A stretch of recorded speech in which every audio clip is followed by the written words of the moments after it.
Hello, everybody. This is Ryan from firmTRAK. Today, I'm joined by both partners, Carin Weiss-Krolikowski and Richard Marvel. How are you guys doing today? Good. How are you, Ryan? Oh, yeah. Another day in paradise. So we're going through living with the more tax law changes from this article from Accounting Today.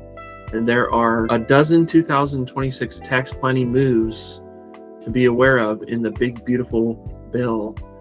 We might use different adjectives as beautiful, some of us, when dealing with taxes. I'd say most of us don't like to use the adjective beautiful when dealing with taxes, but there are a lot of changes coming, and they're all going to be affecting your income through your small business or you personally. What are some of the items that you or stuck out to you, Carin, in the article?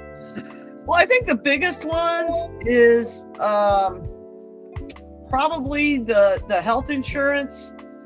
There's a lot of things to be aware of with health insurance, how they affect small businesses.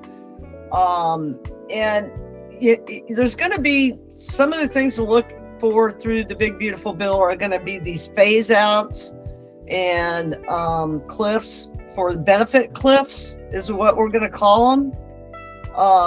But insurance for sure, especially health insurance, is going to be a big one, because if you're not covered by a plan by your employer and you're an individual or a small business owner, it's important for you to plan for 2026, as a lot of the subsidies for private pay, if you make more as an individual, if you make more than $60,000, there are no subsidies available. And I'm not sure what the total subsidies available for married or two-income housing would be if you're not covered by a plan through your employer. Again, this is if you're not already covered. But there's some things that you can do as a small business owner, and I'm going to turn this over to Rich since he is one, and we are too, but he's separate and apart, has his own law firm, and how he's looking at doing some tax planning strategy for 2026 for healthcare specifically. So, Rich, what was your take on things that we have already discussed as far as tax planning goes? Yeah, I think, it's very interesting. We work all year to try to maximize, I think, revenue, and we have our head down, doing work within your business. But some of these nuances of the tax code can strikingly impact what you ultimately will receive as revenue or income, and drastically impact what you pay in income tax. So for me personally, I'm really looking critically this year at health insurance and how health insurance can be used in the business versus potentially me going out into the marketplace and acquiring the health insurance on my own. And, there's a few things that struck out that really jumped out to me.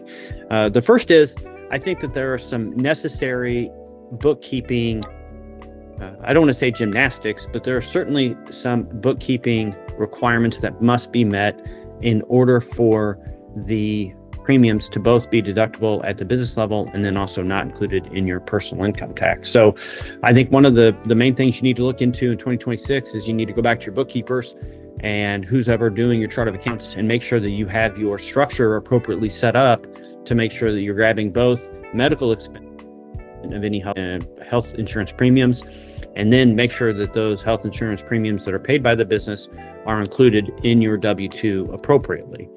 I think if you can do that, set up in a pretty good way to, in essence, have the medical insurance deducted from a business level, and then also have it excluded from your own personal income tax. So I think that, that's the biggest takeaway I have today, because I'm evaluating personally whether or not I want to go directly into the marketplace or I want to run it through my own business plan. And I think from what I've learned today, I think running it through my business plan is the way to go, because I think it's going to offer me some additional tax benefits. So, I think, it's an easy way. Medical insurance for a single person is, likely over $1,000 a month.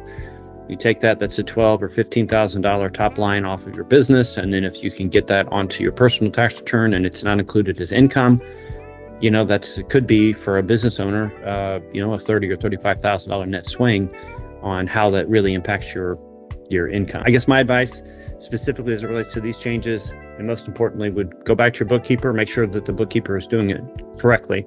And if they're not and they have questions about it, reach out to Ryan or Carin, and Ryan and Carin can answer these questions for you and help set up your books so they're capturing these programs as best and most efficiently as possible. So that's kind of my takeaway. It's shocking how complicated. It's going to become very complicated for individuals who make more than 60 grand a year that are not covered under a healthcare plan with their employer. Check with your tax preparers. Reach out to us. We can try and guide you. We will guide you to the best efficient plan in your situation. Ryan, any last thoughts? Just be aware that changes are coming and things aren't status quo anymore. So if you don't have a tax preparer, start looking for one. If you don't have a good set of books, reach out to us and we can get you set up with a good accounting solution in the interim. So that's it for us from firmTRAK Solutions. I hope everyone has a great day.